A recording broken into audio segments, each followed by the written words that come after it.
Par une nuit d'octobre, Héloïse, étudiante en architecture, s'aventura dans le vieux manoir des Vareilles, abandonné depuis plus d'un siècle.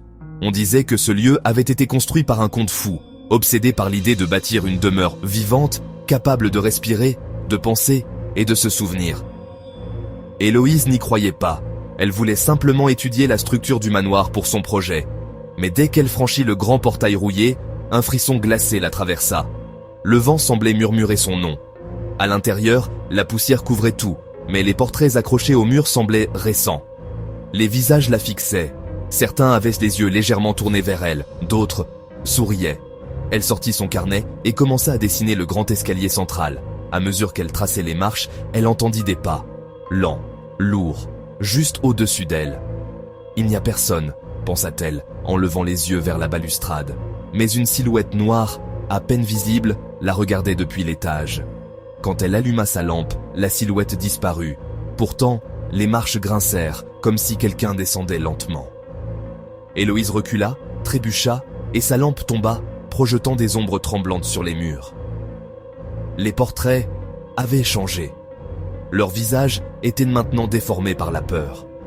Et dans un coin du hall, une porte qu'elle n'avait pas remarquée avant venait de s'entr'ouvrir d'elle-même. Elle sentit une odeur de terre humide et de métal, du sang. Curieuse malgré la panique, elle poussa la porte et découvrit un escalier descendant vers les sous-sols. Chaque marche qu'elle descendait semblait battre comme un cœur. En bas, une salle circulaire.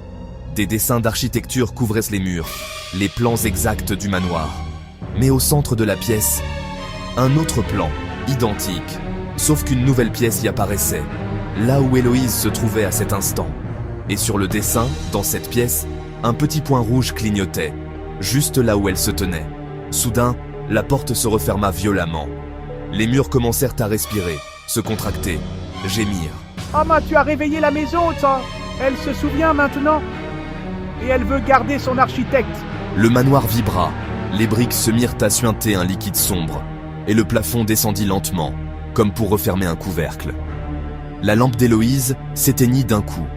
Le lendemain, la police retrouva sa voiture devant le portail, moteur encore chaud. Mais le manoir avait changé. Une nouvelle aile venait d'apparaître, et derrière une fenêtre du dernier étage, on pouvait distinguer le visage d'une jeune femme, fixant dehors, le regard figé.